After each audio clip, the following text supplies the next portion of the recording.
Pero dito sa Good Morning Boss, tuloy-tuloy po ang mga balita at impormasyon at masasayang topics ang aming ihatid sa inyo. At importante rin pag-usapan natin ang napapanahong issues. Kaya naman simulan na natin ang ating Teka Moment!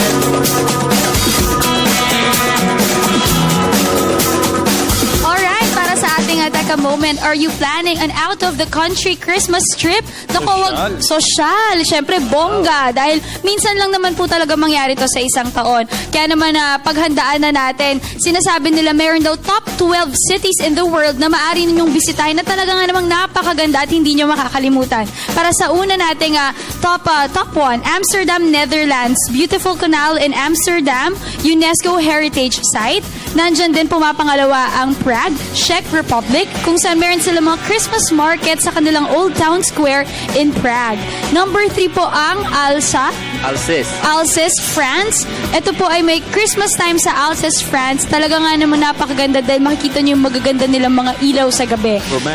Romantic. Ayan, si Jules Single, nataypan niya yung dating nag-guest natin. Yung singer. Oo, dadalhin na doon. Si Jules. Single kasi si Jules. At type niya. Pero may boyfriend. Samahan na malalamig ang Pasko at New Year. Yan po kay Jules. And of course, pumapangapat po ang Coburg, Germany, kung saan po meron silang Christmas market doon. At sa Germany, usually nagsasnow na pagdating ng Pasko. So, napakagandang way to celebrate your Christmas. Siyempre, sa number 5, ang Riga Cathedral Square sa Riga, Latvia.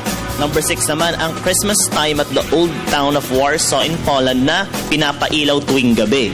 Nandiyan naman sa number 7, ang Bolshoi Theater and Christmas Tree at Night sa Moscow, Russia. At sa number 8, ang Zurich on banks of Limmat River at Winter Evening sa Zurich, Switzerland. Okay, syempre tuloy-tuloy pa rin. Meron ding Christmas na pwede natin puntahan sa Sydney, Australia. Syempre down sa babayan ng Pilipinas. Nandun yung Christmas laser show sa St. Mary's Cathedral sa may Sydney.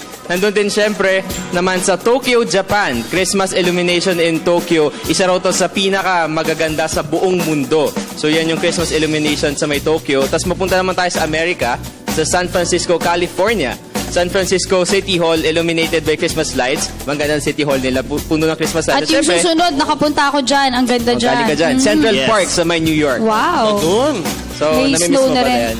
Oo, pero mas love ko syempre dito sa Pilipinas. So yan yung top 12 Top 12 na yan. maaaring puntahan. Pero wala pa rin dadaig sa Pasko ng Pinas. That's right. Ito yung pinakamahabang Pasko. At marami rin naman pwedeng puntahan dito sa Pilipinas na talagang maipagmamalaki natin. Di ba, recently nakapasok ang vegan. Yes. Sa New 7 Wonder Cities of the World. Siyempre, masarap ang pagkain dyan. Kaya naman, mula sa ating top 12 na best na places to spend Christmas, tuloy-tuloy pa rin ang ating live discussions. Ngayong araw na to, unang-una pag-uusapan natin ng iwas sunog tips para ngayong darating na bagong taon. At pag-uusapan din natin ang tamang diskarte sa paggastos ngayong holiday season. At syempre mga boss, abangan din yung ating mga segment ngayong araw na ito. Ang I Love My Culture as CNTV, Joe on the Go, at syempre, ang Fridays. At syempre, maaari nyo kami mapanood via live streaming www.ptv.ph. Maaari nyo i-like ang aming Facebook page, facebook.com/gmorningboss.